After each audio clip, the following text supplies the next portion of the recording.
And in Savannah, Georgia, I'm WJCL 22 Chief Meteorologist Jeremy Nelson. All right, so Jeremy, I guess right off the bat, let's just kind of talk about it because there's perhaps there's some interesting things happening atmospherically that are a little more like a May weather pattern than what we would typically find during the month of July.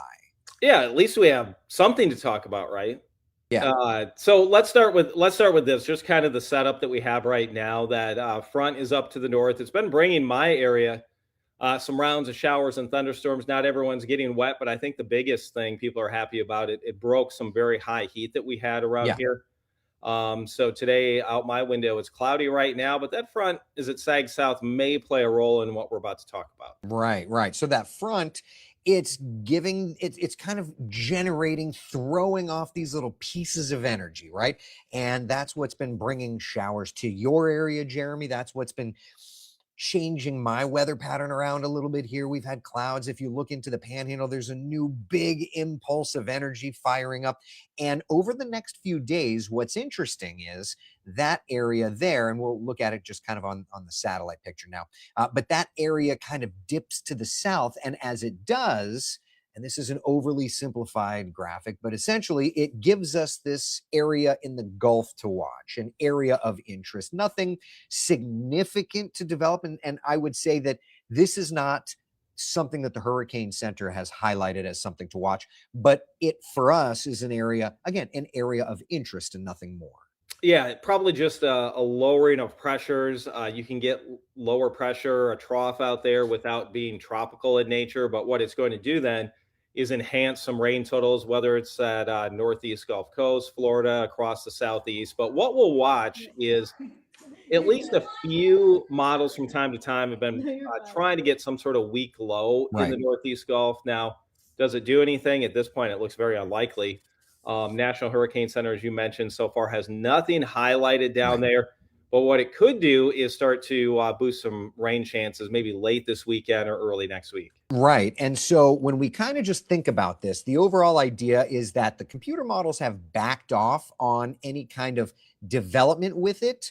But that said, the development of tropical nature, the idea is still, as you had mentioned, Jeremy, that pressures should lower. And as those pressures lower, there's still moisture kind of bubbling up from the Gulf over to Florida, perhaps even moving up into your area. But remember, when it comes to these types of patterns, consistency breeds confidence. And what we had yesterday, the GFS said nothing was going to form. The European, for a couple of days, said probably going to get something to form. And you knew one of them was going to be wrong. And so you're looking for the trend on who's coming to what thought process.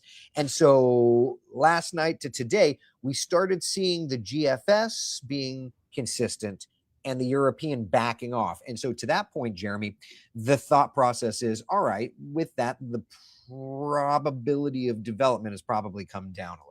Yeah, and what are some factors going against it? If you have this graphic up, maybe some dusty, dry air, we can look at that. There's been all kinds of, in that tan color there, the Saharan dust layer. And when you get dusty, dry air, you're probably not going to have a tropical system nearby, and it Right. really suppresses tropical development. So that is current, it looks like Saharan dust. And Yep. if you end up running it out, maybe there's a little pocket that clears up slightly in the northern Gulf or off the southeast coast. But going forward in time, there's still just a lot of this dusty, dry air. So at minimum, the main development region, Caribbean, bulk of the Gulf, probably closed for business coming up. But maybe all that wet weather hugging the Gulf Coast would kind of clear the air out a little bit. But that doesn't mean we'll see anything end up forming in the next Right. week to 10 days. Well, and it's difficult, right? Because there's a lot of variability here. The wind shear is there, the Saharan dust is there. You've got warm sea surface temperatures, but as we know, that is only one piece of the puzzle. So that's not going to be a complete all in. So when you've got a lot of things working against tropical development and you've got a couple of things working for, you kind of have to watch that squeeze plane and see where it's going. So what we probably should do then is let's do this. We'll come over here. We'll come over here. Okay. And so let's just look at some of the operational models and then we can look at the global models. Does that sound good to you, Jeremy? Yeah, we can go through the ensembles. Right. Okay. So let's start off with just the raw. This is going to be just like the raw GFS. Okay. And I'm going to go fairly quickly through it because it's showing the front kind of trying to dive south right in here. That's going to be Sunday into Monday, but it doesn't show any energy over the Gulf much. One thing that's interesting to me is out east of Florida by mid next week, it kind of tries to show this little, I don't know, little wave of energy coming our direction. And Right. then again the following week, that's the 28th to 29th. Nothing organized, but the GFS is showing that. Then we come over to the European. This is the European deterministic, or just the regular European model. Okay. Same kind of idea. I'm going to run it fairly quickly. And, there's nothing of note. Now, here again, this is Sunday. It's showing some form of a lowering of pressure, but you're not looking at anything significant there, Jeremy. Yeah, and also this isn't like the greatest of setups because you have a big kind of trough going through. You don't Yep. have like a high and then a low underneath it. So, Right.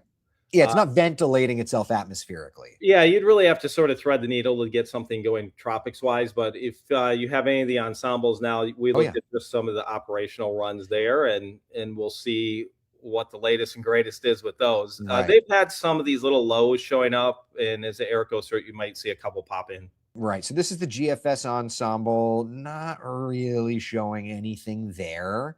All right. But let's back up. Let's head over to the European ensemble and follow through time. There's Friday, there's Saturday.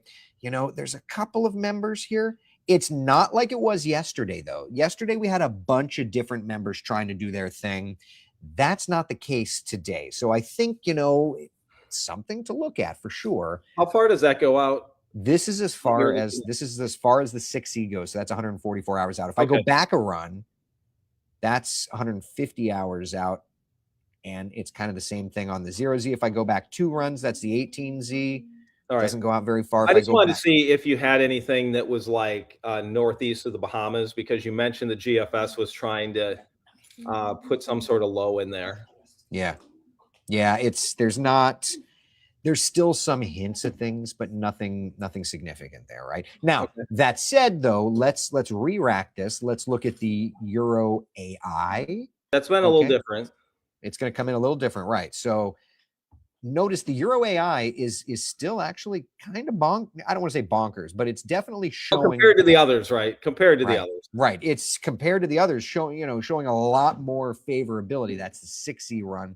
We go back to the 0Z, same idea. We go back to the 18Z 3 model runs ago. So the Euro AI is very consistent. If we go to the GFS, the AI GFS, it's trying to show something out there. Okay. Now, let's look at the Google DeepMind, okay?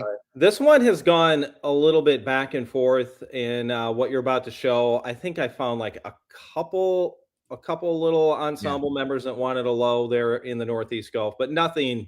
It did not look impressive. Right. I believe that there's like 100 members of this model. And if there are 100 members, I see 3 members showing anything. So that's a 3% member agreement. Can you back that view out and then look off the Southeast coast later time frame? You might see a couple dots, maybe. I think I saw a couple earlier when I was looking.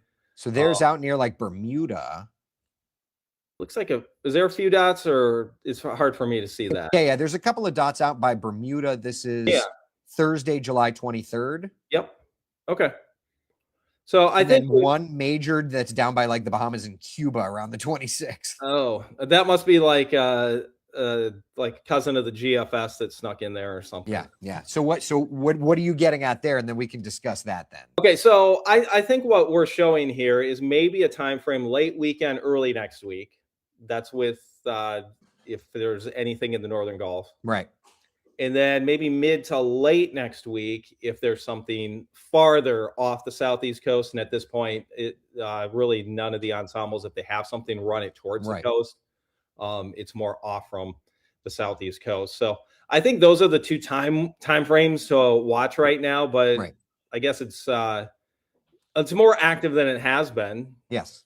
In a very, very quiet season to this point. Yeah, no doubt. It's definitely starting to wake up. Now, that said, though, let me pop over here. Give me 2 seconds. let's look at the Madden-Julian oscillation, right? Because that'll kind of give us an idea. We know when the Pacific's hot, the Atlantic's not. Okay, so just in kind of looking at things here, we kind of are out of phase. We definitely go more in phase mid to late next week. And then we really go, look at that. That's the 26th. We really go in phase around July 26th. So, and that's more like the Caribbean, but there's a window there that we go into phase where we could have some opportunistic scenario. Yes.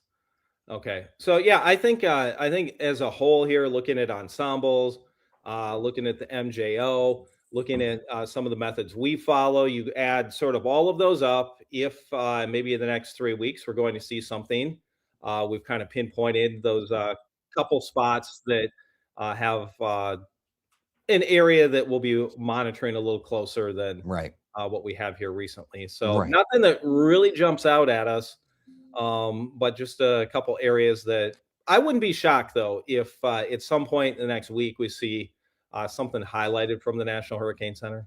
It just depends. Consistency, breeds confidence, right? Mhm. So it just depends on where we end up with on the models. If they start getting and sniffing something out, then we'll have to watch that.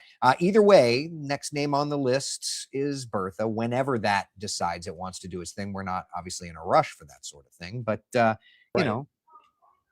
there you go. Now, one thing, since we're talking about storm names and everything, we've had one named storm so far this year. The average for today is 1.9, and last year we had 3 named storms. So we're a little behind. Not that matters much, but it is what it is, I guess you could say. Yeah, and I'm still firmly in the camp of back half of August. Yep. Could be one of our busier stretches of the entire season. I would agree. And we know that because just in kind of looking at our long range patterns, the Melissa part of the pattern from last year cycles back through. So we know that there at least is a favorability within the overall setup for something. But as far as, local impacts, the good news is, this year has been such a sloppy type pattern that there's no home runs to any kind of impacts. Yes. Did you want me to walk through? Yeah. We were talking about this earlier.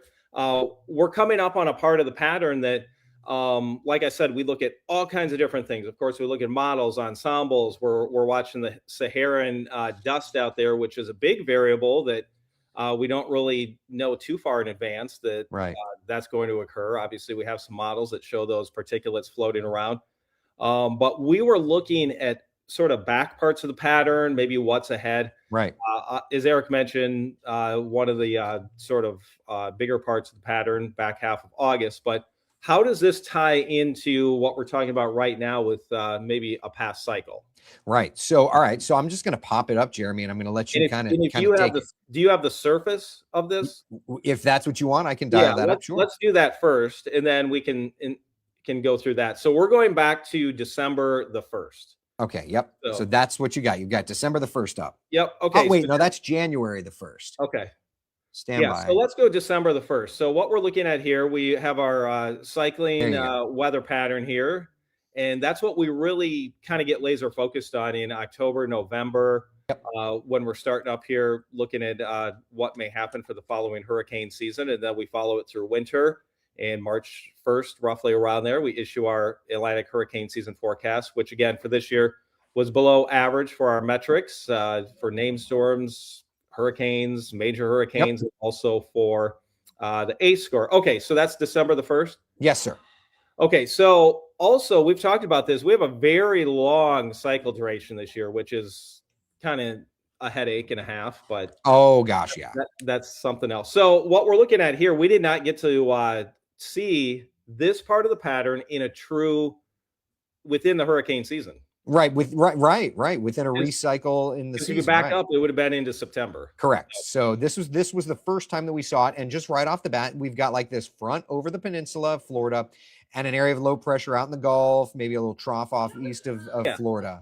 So what we're getting at here is when we go through this for the next 8 days, when we go through this part of Right. early December, you're Right. going to see lots of little lows, troughs, things like that. So So if you want me to step forward? What do you want me yeah, to do? just start clicking through, and you're going to see several different lows, kind of either Northern Gulf, Southeast Coast. Yep. There's Oh, look at another that. You're one. right. Look at that. There's There's another another one. You're one. right.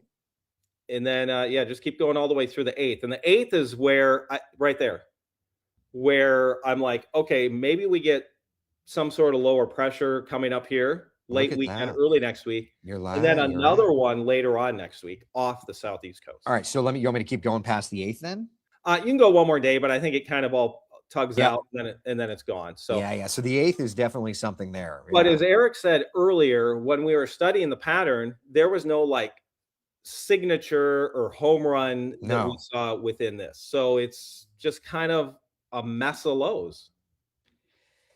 And because of that, we weren't able to successfully discuss dates this year. You Yeah. know, we kind of had to be a little bit more of a broad stroke because it is a mess of lows and nothing Yes. more than that. But with that said, if you look at where we did put the hot spots, they reflect areas that we thought there would probably be lows traveling during the season. And so far, I mean, you know, I don't think that we haven't had much, right? But I definitely think that it's something to watch.